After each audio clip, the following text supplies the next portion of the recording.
రాష్ట్రంలో చేపట్టబోయే ఓటర్ల జాబితా సవరణను పకడ్బందీగా చేపట్టాలని బీఆర్ఎస్ నాయకులు మాజీ పార్లమెంట్ సభ్యులు బోయినపల్లి వినోద్ కుమార్, రావుల చంద్రశేఖర్ రాష్ట్ర ఎన్నికల ప్రధానాధికారి సుదర్శన్ రెడ్డికి వినతిపత్రం అందజేశారు. ఈ సందర్భంగా వినోద్ కుమార్ మాట్లాడుతూ ఎస్ఐఆర్ పై తమకు ఉన్న అనుమానాలను సీఈఓకు విచారించామని వెల్లడించారు. ముఖ్యంగా గ్రామీణ ప్రాంత ఓటర్లలో నెలకొన్న ఆందోళనలను దూరం చేయాలని కోరారు. బూత్ లెవెల్ అధికారులే కాకుండా బూత్ లెవెల్ ఏజెంట్స్ కూడా యాక్టివ్ గా ఉండాలని సూచించారని వివరించారు. నిన్న జరిగిన పార్టీ సమావేశంలో బీఆర్ఎస్ అధినేత కేసీఆర్ ఇదే అంశాన్ని ప్రస్తావించి అనుక్షణం అప్రమత్తంగా ఉండాలని చెప్పారని గుర్తు చేశారు. ఈ SIR special intensive revision electoral rolls అంటే ఓటర్ లిస్ట్ లో మరి కొత్తగా దేశవ్యాప్తంగా మరి వాటిని సవరించాలి, వాటిని ఒక శుద్ధి చేస్తామనేటువంటి కార్యక్రమం పేరిట దేశవ్యాప్తంగా చేస్తున్నారు. దాంట్లో భాగంగా ఇటీవల అన్ని రాజకీయ పార్టీలతో కూడా మరి చర్చించడం జరిగింది. ఇది వచ్చే మాసంలో ఈ SIR intensive division voter list మొత్తం కూడా మరి ప్రతి బూత్ వైజ్ గా ఓటర్ మహాశయులు ఉన్నారా, మరి ఆ ఇళ్లలో ఉంటున్నారా లేరా, ఒక ఓటరు 2 దిక్కుల 2 అసెంబ్లీ సెగ్మెంట్లలో 2 రాష్ట్రాలలో ఉన్నాడా, ఇది అంటే ఓటర్ లిస్ట్ ను క్లీన్ చేస్తున్న పేరుతోని ఎలక్షన్ కమిషన్ ఆఫ్ ఇండియా ఈ కార్యక్రమం తీసుకున్నది. ఇది మొదటిసారి కాదు, స్వాతంత్రం వచ్చిన కాంచెని ప్రతి 10 సంవత్సరాలకి 20 సంవత్సరాలకి జరుగుతుంది. మన రాష్ట్రంలో అంటే సమైక్య ఆంధ్రప్రదేశ్ రాష్ట్రంలో 2002లో జరిగింది ఎస్ఐఆర్. తదనంతరం మళ్ళీ ఈ సంవత్సరం జరగబోతున్నది.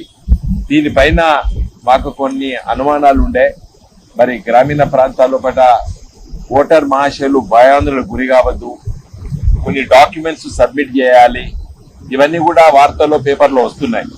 కాబట్టి దానిపైన మేము కొన్ని సూచనలు చేశాము. వారు కూడా కొన్ని అభిప్రాయాలు, వారు చేసేటువంటి కార్యక్రమాలు అవన్నీ కూడా చెప్పారు. మరి కొత్త ఫోటో ఇవ్వాలి అని అంటున్నారు. మరి పేద వర్గాలు ఉంటారు, ఫోటో లేని వాళ్ళు ఉంటారు చాలా మంది. మరి వాళ్లకు మీరు తీస్తారా, election commission of India photo తీస్తారా, లేదా వాళ్ళు తీసుకోవాలని కూడా అడిగాము. అడిగితే ఆల్రెడీ ప్రీ ప్రింటెడ్ ఇదివరకు ఓటర్ లిస్ట్ లో ఉన్నటువంటి ఫోటో ఉంటుంది అని కూడా వారు సమాధానం ఇవ్వడం జరిగింది. అలాంటి మరి రిలేటివ్స్ అని అంటున్నారు, భర్త లేకపోతే తండ్రి పేరు ఉంటాయి, మగవాడైతే తండ్రి పేరు ఉంటుంది, B Vinod Kumar son of Muralidhar Rao అని రాస్తాం. అదే ఒక స్త్రీ అయితే పెళ్లి కాకపోతే డాటర్ ఆఫ్ అని ఉంటుంది, లేకపోతే పెళ్లి అయితే హస్బెండ్ ఆఫ్ అని ఉంటుంది. అట్లా కాకుండా రిలేటివ్స్ ఏమని అన్నారు, ఇది కొంచెం కన్ఫ్యూజన్ ఉన్నది, ఇది మార్చుకుంటే బాగుంటుంది అని చెప్పి కూడా మేము సూచనప్రాయంగా తెలియజేశాము. సో ఎలక్షన్ కమిషన్ ఫార్మాట్ ఇది, కాబట్టి మేము మాట్లాడతామని కూడా చెప్పడం జరిగింది. చాలా మాకు ఉన్నటువంటి అనుమానాలు వాళ్ళ దృష్టికి తీసుకురావడం జరిగింది.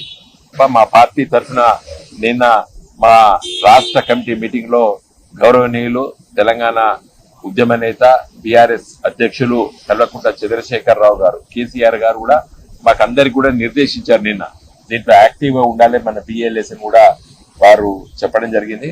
మాకు ఉన్నటువంటి కొంత సమాచారం వారితో మేము షేర్ చేసుకోవడం జరిగింది, వాళ్ళు కూడా తెలియజేశారు. నా దృష్టిలో ఈ రివిజన్ స్పెషల్ ఇంటెన్సివ్ రివిజన్ ఇప్పుడు జనగణ అంటే ఎలక్టరల్ రోల్స్ కాకుండా మన సెన్సస్, పాపులేషన్ సెన్సస్ మేలో ఉంటుంది కాబట్టి జూన్ మాసంలో బహుశా ఎస్ఐఆర్ స్టార్ట్ కావచ్చని చెప్పి కూడా చెప్పారు. ఇంక election commission of India dates announce చేయలేదు, బహుశా జూన్ లో ఉంటుందని చెప్పి వారు తెలియజేశారు.